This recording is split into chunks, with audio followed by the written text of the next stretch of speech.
Hello everybody, my name is Farisha Ishak, and firstly I would like to start off by thanking VJC for inviting me back here today.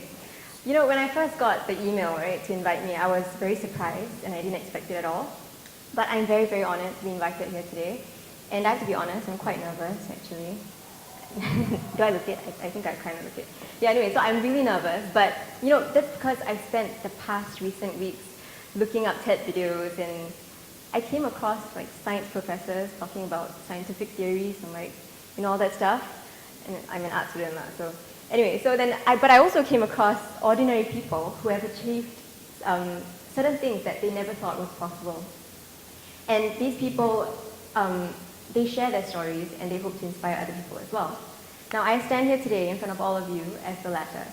My name is Farisha Ishak, and I was a student from VJC. In 2013, after I graduated, I joined a singing competition called The Final One. And upon winning the competition, I signed a recording contract and I put my studies on hold, but I've never regretted making that decision ever since. So since then, I've come up with an album, my debut album, and I've been blessed to have the opportunity to perform on the national stage for events like National Day Parade and Singapore Day. So in short, I'm someone who chose to pursue my passion and at the extent of certain sacrifices that I've made, but I've never looked back since. So to me, passion is doing something that you love and following your heart, and what defines success for me is that you're happy doing it. So that's me as a child. This is my story. That's me as a child, and music has been constantly a great influence in my life. And I grew up with many different interests. Although music was always there, I tried to do gymnastics and, you know, tried my hand at dancing and even did some sports in netball in primary school. So after that, I joined choir in secondary school, and that was when I felt my love for music grew in secondary school. And Mrs. Angela Go, she was my choir conductor. She played a really big part in inspiring me and my love for music. So I'm really thankful to have spent 4 years in choir. And yeah, the experience was invaluable to me. So during choir, I actually took some time off to audition for Child Aid with a group of my choir friends in 2009. We formed an a cappella group and we got to perform at Results World Sentosa in the Grand Theatre, and that was in front of thousands of people. So that was my first time performing in front of so many people, so you can imagine how nerve-wracking it was. But you know, I felt that it was a great opportunity for me to build up my confidence on stage, which was why I joined again in 2010 as a soloist. So then in 2010, I actually performed with two other girls, and I had to sing Beyonce, you know, Single Ladies? Yeah, I had to do that in heels, guys. So it was no easy feat. And you know, if you haven't heard of Child Aid, it's actually a fundraising concert, and it aims to assist the underprivileged children in our society. So that was when I realized that music, it's not just about lyrics or melody or, you know, singing, it's about spreading awareness, and it can be used as a tool to help as well. So after secondary school, I went to VJ, and I wanted to do something completely different from music, so I joined football. And I worked very hard at it to get into the team. So I would say that I was very passionate about football because I'm a football fan, and I've been a football fan, oh see, I saw you turn your head, I'm a football fan, so I've been a football fan for like 9 years now. So I support Chelsea Football Club, so that's why it was sort of natural for me to pick up football. So, and that's what I mean, although I was constantly surrounded by music and I was very passionate about music, I was also passionate about football at the same time. So I don't believe in limiting yourself to having only one passion. So that's why, despite being more involved in football, I was still involved in music. And that's why I joined Music Fest in 2011. I came out third, and you know, I'm really thankful for the opportunity because it was during Music Fest when I realized the importance of stage presence and connecting the audience. So this was how my finals went for Music Fest. I just stood there with a mic stand, and it was just a spotlight on me, and I just sang. I didn't even think about looking at the audience or anything because I was just I was really nervous. It was my first time performing to so many people. So that was when I realized the importance of connecting with the audience and that music should essentially be shared. Because I used to think that I would just sing for myself, right? But this time when you're performing for others as well. So in JC, like all of you here today, I was pressured to find a passion for a career. Do you guys remember the many career talks that they would say, find your passion, follow that passion, and pick that career? So in JC, I was really passionate about music. But the practical side of me believed that, maybe I shouldn't consider it as a career option. And, looking back at it now, I felt that I used being practical as an excuse for a lot of things. And I realized that it made me miss out on a lot of things in life as well. I know that I would say that our society is naturally a practical one. How many times have you heard people say, follow your head, not your heart. It's better to be safe than sorry, right? It's better to be, you don't want to fall through. But, although I think that there's nothing wrong with being practical, I think what's important is that you should find the balance and that you should know what you want. Because in the end, you are the one who's deciding, not anyone else. So when I was in school, I was frustrated because I didn't know what career path I wanted to take. But thank goodness, in J2, I decided to take H3 history, and I did a research paper on American foreign policy on the Armenian genocide. So I spent a lot of time researching on that topic, and I realized that I was passionate about that because I would go beyond the perimeters of that topic to find out about the foreign policies of other countries as well. So then I was telling myself, okay, you said, right, you really like this, you have really strong interest in this field. So you're going to go to university, you're going to go take political science, and you're going to find a stable career that you can excel in.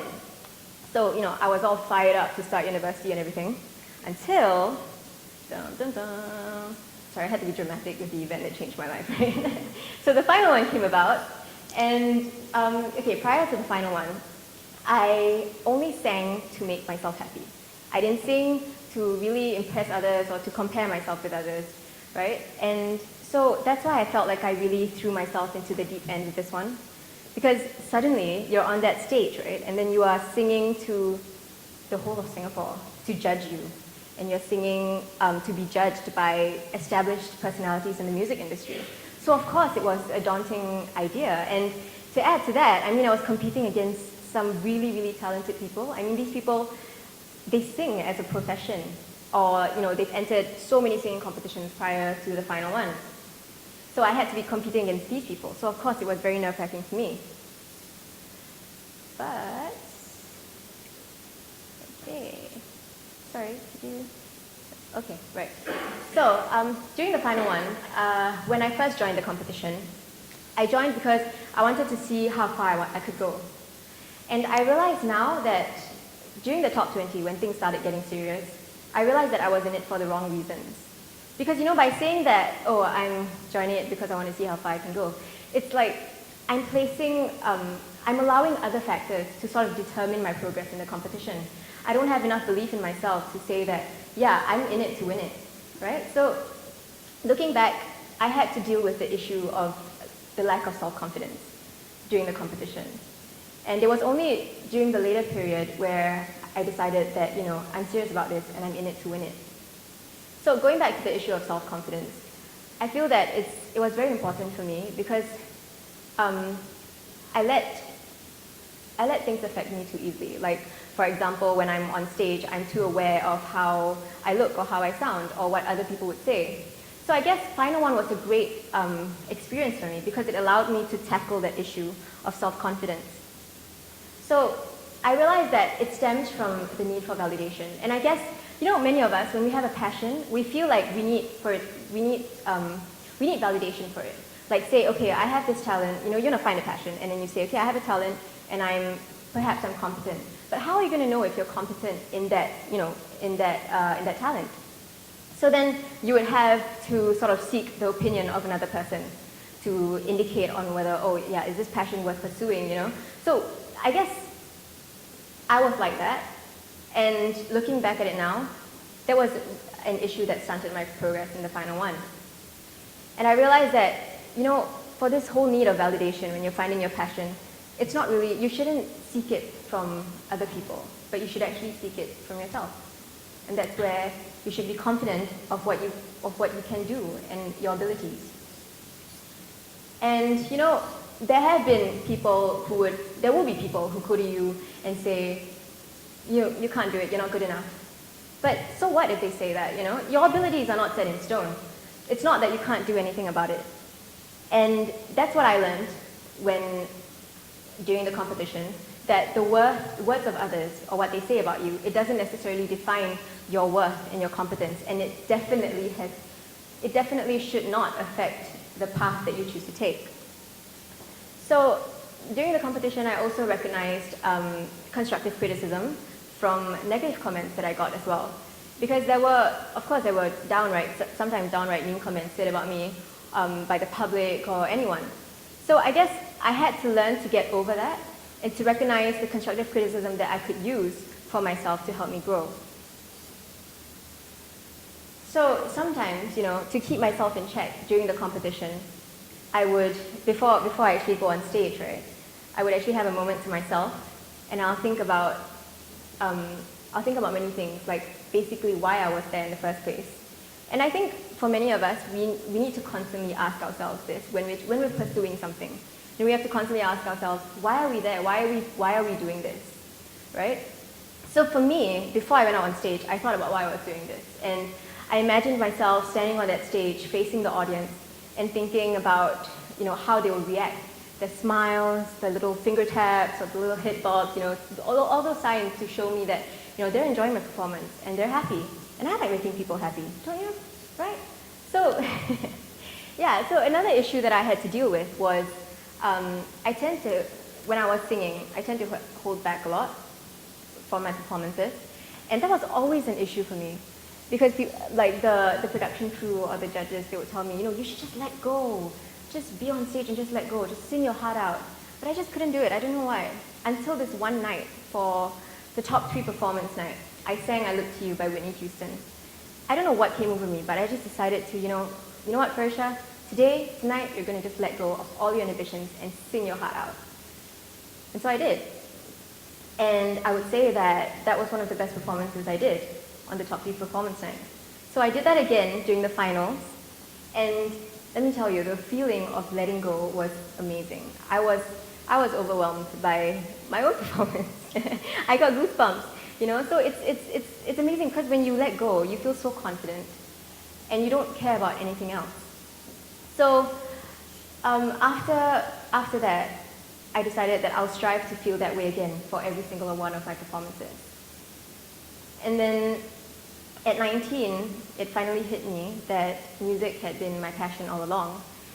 And it took a while. It took 19 years, to be exact, for me to find my passion, right? But I've never looked back since. And you see, during the lead up to the finals, I had to prepare stuff for school. So I had to go back to NUS and get my matriculation card, and because I was already set on going to school as well. But after I won the competition, I won the recording contract, and I sat down with management, and then we all decided that I was going to put school on hold. So then, many who have heard my story, they would say that, oh, you're just putting school on hold. It's not like you're quitting school completely. But they don't know that school means a lot to me. Education means a lot to me. I grew up, and education was a big part of my life. University was the place that I wanted to go to, and a degree was my endpoint. That was my dream. But despite that, I still chose to take this path and pursue music because I wanted to fully focus on music. And it's not like when I start school, I'll be giving it up or anything. I feel that even though I start school, I'm glad that I've established sort of a foundation in music, and I'll be doing music at the same time. So when I first started my career, I released my debut bilingual album, and I self-penned three tracks. And it's kind of surreal to go up to someone and be like, hey, you can find my album on iTunes. It's pretty surreal. I still have to think about it before I say that. But then again, despite everything that I've achieved, and I'm really thankful for all of it, I still feel that what defines success for me is true happiness. And I feel that when you're pursuing a passion, it's it's something that for me, I don't have a destination in sight. And what I mean by that is that because the process of pursuing that passion, it gives me so much joy and happiness that I feel like, what else, if this doesn't define success, what does? For me at least. And so that's why I believe that when you do what you love, happiness just comes naturally. So at the album launch, leading up to the album launch, I was pretty nervous about it because it would be my first time facing the press after the competition. So that was when I would announce that I would put studies on hold. And in other words, I would take the road less traveled, right? So of course, what other people said about it bugged me because people would be like, oh, she's not serious about her education, or oh, she's so fickle about this. But then I'm thinking like, they don't know me at all. They don't know how serious I am about my music or about my education. In fact, taking a break from school and fully focusing on my music was the most sure thing I've done in my life. And so that's why I feel that when you've chosen your path, when you've chosen that that's your passion, that you have to have enough confidence in yourself and your passion to follow it through. And that's what I'm doing now, and I'm very happy that I'm doing it now. So, others can just criticize you or put you down or demoralize you or even advise you on stuff. But what's important is that you are the one who's pursuing the passion, not them, right? So what they say, they can say a lot of things about you, but you are the one who has to live with the consequences, the trials, the tribulations, the happiness, and the success. So being in the industry, I've been surrounded by like-minded people and people who are all pursuing the same passion, but in their own way. And, I feel that, a healthy competition is good, but you shouldn't let it get to a point where you have to you're comparing yourself to other people.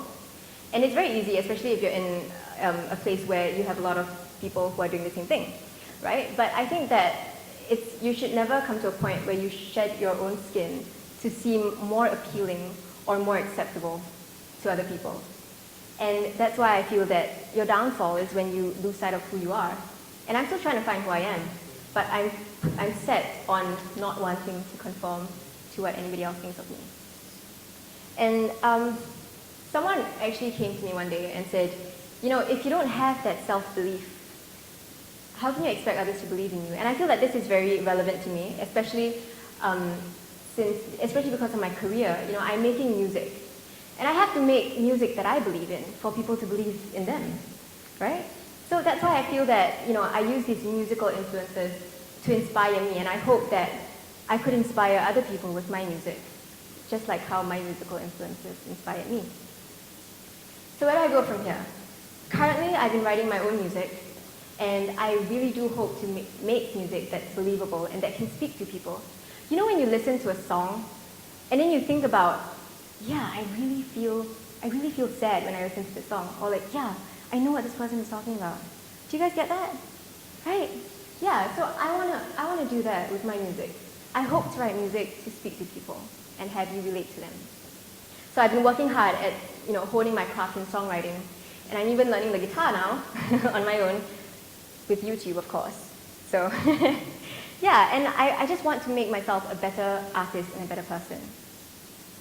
And, before I end off, I'd like to say a special thanks to the most important people in my life. I mean, they've been there since the very beginning, supporting me throughout. And my mom who's here today, thanks, Mom, for coming. I'm very happy that she's here. She's been my rock, and she's my inspiration every day. And I can't be any more thankful for having you around.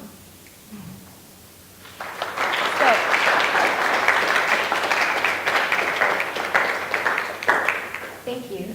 Now, before I end off, I'd like to show you a short video that a dear friend of mine did of my time doing the final one. Hold on, can I just say something first? Okay. Okay, so I just have one last thing to say. Life is tough. Life is tough, whichever route you choose to take, right? It's not going to be an easy one.